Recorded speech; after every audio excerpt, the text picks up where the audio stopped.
Very much the case that the economic changes in terms of... Are you struggling here? I'm not particularly struggling. Morning people, welcome back to F Politics. As fun as it was to watch both the Conservative Party and the Reform Party completely melt down over Brexit on Question Time, I need to make sure that all of you know exactly how bad it was. Now, maybe you already know all the points I'm about to say, but they wouldn't keep saying this bullshit unless they believe that some of you are still falling for it, so I need to make sure. Let's start with the Conservative MP, Harriett Baldwin, trying to defend Brexit. Yeah, you botched it, Harriett, that's what he's saying. Well, can I say the following, which is that I think that clearly it was a change, and clearly there are advantages. She's actually smiling, which means she knows that she's talking nonsense when she tries to talk about how the advantages and disadvantages should just be weighed up against each other. Like, smiling when you know that Surrey University says that Brexit, the damage it's done to the NHS, has cost 1,500 lives per year. Cancer Research UK says it's cost us life-saving cancer medication. It's taken £1,000 a year from the average household during the worst cost of living crisis we've ever seen, and she's smiling. One of the advantages is that we have a completely different and better trade deal with the United States and with many other countries around the world than the European Union does. Yes, that's true. The EU is facing worse tariffs with America than we are. But fortunately, Fiona Bruce, for once, does actually ask the right question. But you are shadow trader. How much is that US deal worth, United Kingdom? Well, it's better than for example, our tariffs are, I'm not a fan of tariffs myself, but they are 10% compared to the European Union having to pay significantly higher. So we have got a better trade deal objectively. But is it worth more money than the deal that we had with the European Union? Well, the one we have... Well done to the journalist Mariella Frostrup.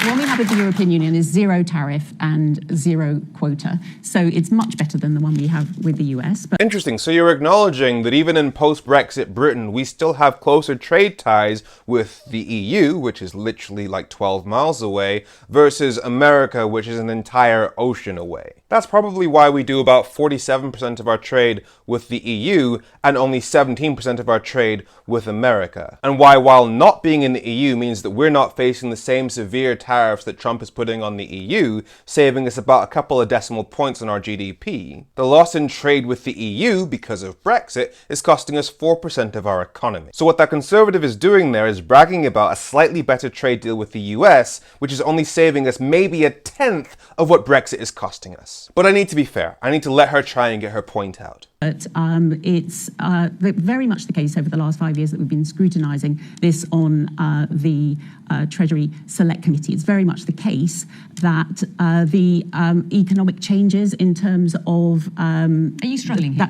I'm not particularly struggling. I actually sped up that footage for you. It's even more agonising at normal speed. But both Harriett Baldwin and Nadine Dorries, who used to be essentially a Boris Johnson stan account that grew legs and teeth and is now joined the Reform Party, both reverted to the same line that they always use when they're trying to defend Brexit. I don't think that you can look at the French economy or the German economy or any of the other economies in the EU and say they're doing any better than... Let me bring Nadine. And I'll come to you, Mariella. Is it fair to blame Brexit for harming the economy? Well, the point Harriet's just made about how poorly Germany is performing, and France and Italy and every other EU country, I think actually makes the point that do we want to be in the European Union? This is why I always say that it's not Remainers and lefties who are calling you stupid, it's right-wing politicians and Brexiteers, because their argument there is that because there are economic problems in EU countries, that means that leaving the EU was a good thing, even though what leaving the EU has done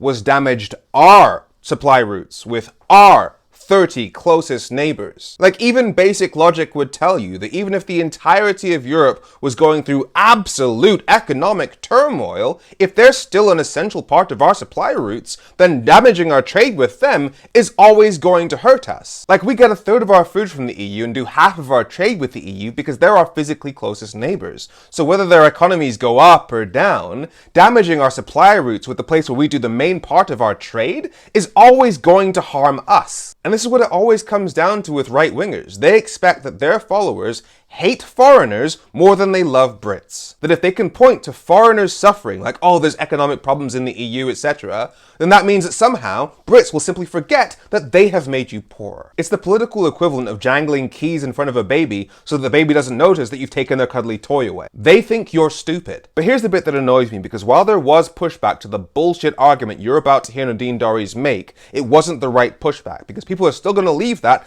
thinking she had a valid point. Wait, do you think Andrew Bailey is wrong, the governor of the Bank of England, when he says Brexit will have a negative impact on our economic growth for the foreseeable future? He's talking about foreseeable future. We get a lot of this. We get a lot of the foreseeable. And Well, in fairness, he can't look into the unforeseeable. he can't look into a crystal ball either. He doesn't have it.